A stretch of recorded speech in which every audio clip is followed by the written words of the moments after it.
Alright, so we know the ATF dropped the new rule on the pistol braces. There's been like 100 YouTube videos saying this. We also know it's virtually impossible to understand. Several people live streamed trying to read through it, and they couldn't really make heads or tails out of it. It's 290 pages trying to tell you what an SBR is. It should be simple. So, I mean, that's not cool at all. 290 pages, aka they don't even know exactly what they're going to make an SBR. It's just guesswork. Like, essentially they made it so if you buy a pistol brace, you're rolling the dice, but the deck is stacked against you. And chances are, if you get caught with that particular rifle, it will in fact be an SBR. You will in fact get 10 years in a federal pound-me-in-the-ass prison and suffer a $250,000 fine. Before we get into exactly what people haven't been really talking about, which I'm going to be covering in this video, is why they would do this, there's a very important piece of information you need to know. And that is, if you would like to support me directly, shop at onlytacticalfans.com. You can buy a Freedom Star, which you can stick directly onto your Tactical Cool Kid gear to support me. With the Velcro backing, sticks to anything that's Velcro. If you'd like to know more about the star, stay tuned until the end of the video and I will explain exactly what it represents. But let's go back to the pistol brace thing. So, there's a couple of things that we need to discuss to try to figure out exactly why the ATF would do this. Now, obviously, I don't have a rock-solid answer, but I'm going to go over a couple of theories of different motivations for them to do this particular thing. Because a big problem they're going to face is obviously Staples versus U.S. The Four Boxes Diner talked about this in depth, and essentially it's the government's burden to prove that you were willfully breaking the law. Because there's hundreds of millions of these, so the odds are that if you get caught with one, just because of the sheer numbers, you don't know that you now have an SBR. So the government has to prove beyond any reasonable doubt you willfully broke the law. Not that the item breaks the law, no, that you intended to break the law, which is going to be insanely hard to prove, which is likely to get this shut down when it gets sued. And the Supreme Court agreed with Mr. Staples. The Supreme Court says, yes, if the government wants to put you in jail for violating the NFA, the burden is on the government to demonstrate that the individual criminal defendant knew, had knowledge, intended to possess, to know he possessed or she possessed a illegal firearm that violated the NFA. Will it stand? And that is the question. Will it stand when this ultimately gets sued? And it will. Now, the problem is, if it doesn't stand, this is a massive swing at the NFA in general. Because if the Supreme Court rules that, hey, putting an accessory on a firearm doesn't change it, or they might just rule that there's no reason for SBRs to be on the NFA. Who knows? They could rule in so many different ways. Like, it's insane. And they actually changed the definition of an SBR, which they don't have the power to do, but they did it anyway. They changed the definition to read accordingly. The department amends the definition of rifle under 27 CFR 478.11 and 479.11 to expressly state that the term designed or redesigned, made or remade, and intended to be fired from the shoulder includes a weapon that is equipped with an accessory, component, or other rearward attachment, e.g. a stabilizing brace, that provides surface area that allows the weapon to be fired from the shoulder, provided other factors, as listed in the amended regulations and described in this preamble, indicate that the weapon is designed, made, and intended to be fired from the shoulder. Like, they're just opening themselves wide open to be torn apart. So will it stand? We're gonna have to wait and see. Now, they know this information. They're aware of this, that this is a move that could severely cripple them and remove a large portion of their power. So why would they do it? One theory is this is a corner dog, final Hail Mary, F you to the general public before they go out, because Broome was such a hard decision and it's only a matter of time before Dangerous and Unusual gets attacked, and they know they're not going to have a job, so they just wanted to stick it to the public one more time, because it's easily going to take 5 years or so for us to make it all the way up to the Supreme Court and get sorted out. So this could have just been, like, hey, We know this isn't going to stand, but you know what? Who wants some? And they're just going to arrest, convict, and imprison people until this happens. Now, what I'm really curious is about, so, hypothetically speaking, let's pretend this has a pistol brace on it, and I get caught with it, and I'm arrested and convicted and put into prison, and then this makes it all the way up to the Supreme Court. What happens then? Like, if the Supreme Court finds it not to be a legit law, do I instantly get released? Or do I have to appeal, go through the appeal process, and then get it to the Supreme Court myself? I'd really like to know that information. So, there's a possibility it's just a final as they go out the door.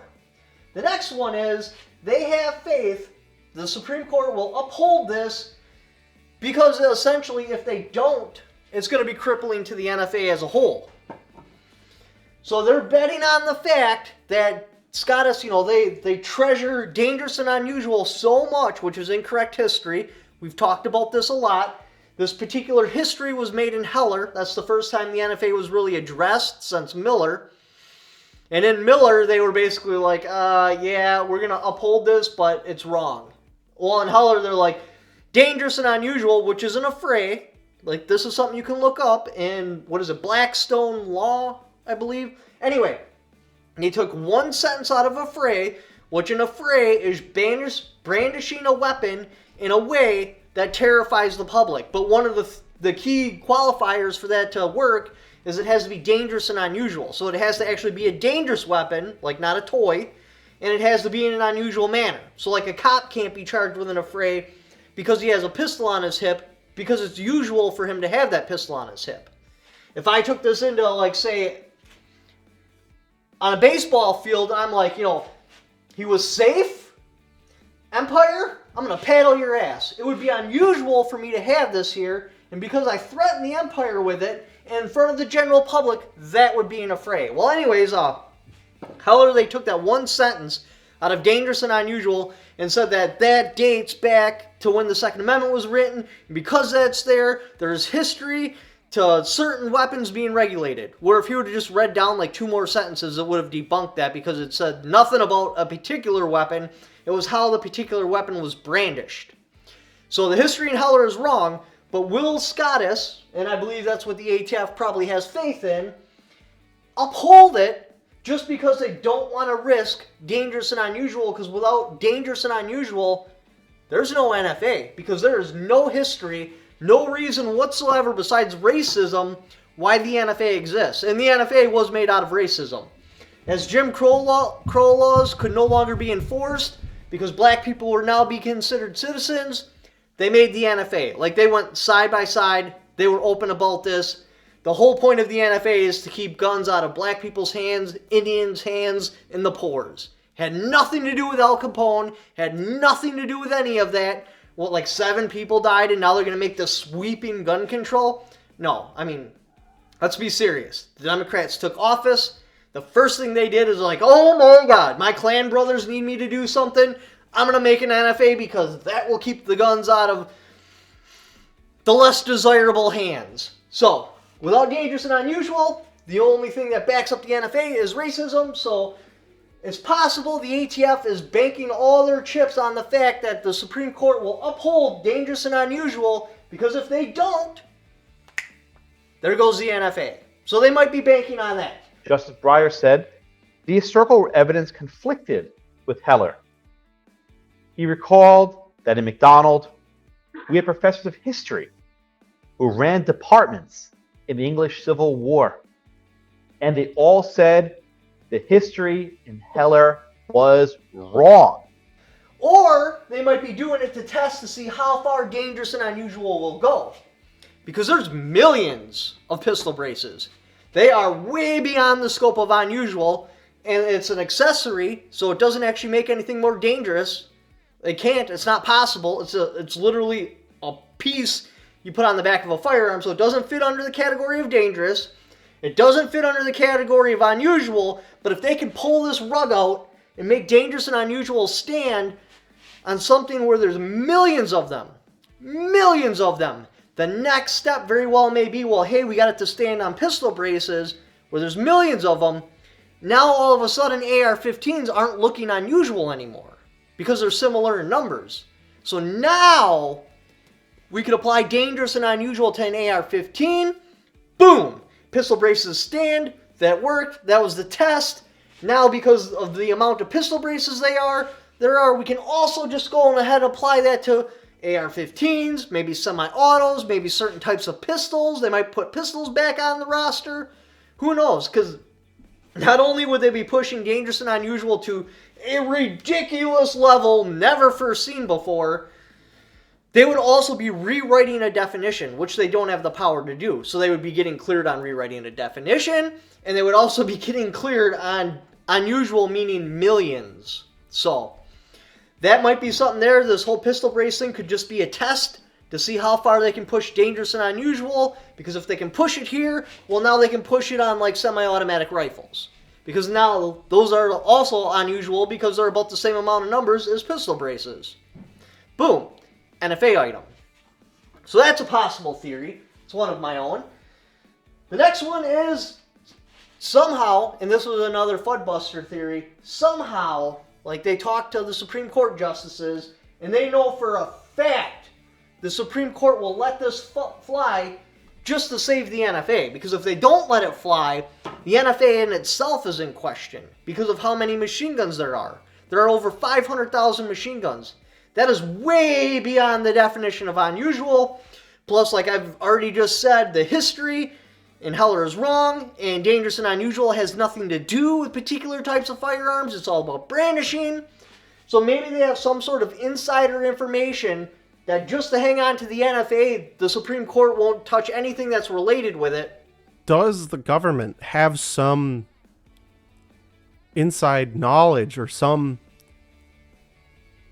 reason to believe that the NFA is such a sacred cow of those purportedly conservative justices of the Supreme Court that even in such an insane attack, it would refuse to overturn it? If the government wins on this, it will have done so without ever providing a scintilla of long-standing historical analog. The NFA, as outlined by the Supreme Court in Bruin, is not long-standing. It is not a historical law. We're limited to the antebellum period, and we're talking about over about 100 years after the Civil War. Could it be that the government is taking one of the smallest little nibble bites of the NFA and putting it up on a platter as a test to see, will you let us get away with having no historical support? Will you let us get away, right? Will you see that? Will you give us the dangerous and unusual for free, effectively? So much is out there. I mean, leave your theories in the comments below because I do want to read them because I'm probably missing stuff. But yeah, I'm leaning more to it's a Hail Mary pass, giving everybody the middle finger before they're out the door because they know their days are numbered. That's my theory. That's the one I'm going with. Which one are you guys going with? Now, if you should be wondering about the Star because you're thinking about purchasing one and you would love to support the channel, well, when I got arrested, I was wearing my Cowboys hat, which I made a particular video on it because it's got a pile of history on it. Like a pile. It was very, very special. Anyway, when I got arrested, they confiscated it from me. I had to be in Florida almost immediately. By the time I got back to Wisconsin and things settled down, I was already past the 30 days, which made it considered abandoned, which mean it went in the trash. My girl felt really bad. They took my wedding ring, my hat, my chain, a bunch of other things from me, and it all got, considered abandoned. Well, she bought me a new Cowboys hat. Well, when they shipped to me, they forgot to put the logo on it, even though she paid for the logo. And I'm like, babe, that's a really sweet gesture, but we can't replace that Cowboys hat. That has specific memories on it that are not replaceable. I'm going to take this to the embroidery shop, and we're going to make a new logo and make new memories because this is a whole new part of my life. Like, once we get past all this, we're going to be forging new life forward, we'll just abandon that Cowboys hat because that's a link to me getting arrested anyways. So the reason the star is inverted is because the ATF flipped my life upside down, and the crack going through it is actually a scar that you guys are helping me heal from. That's your guys' support going through the center, healing and putting me back together, because without your guys' support, I don't know what I would do.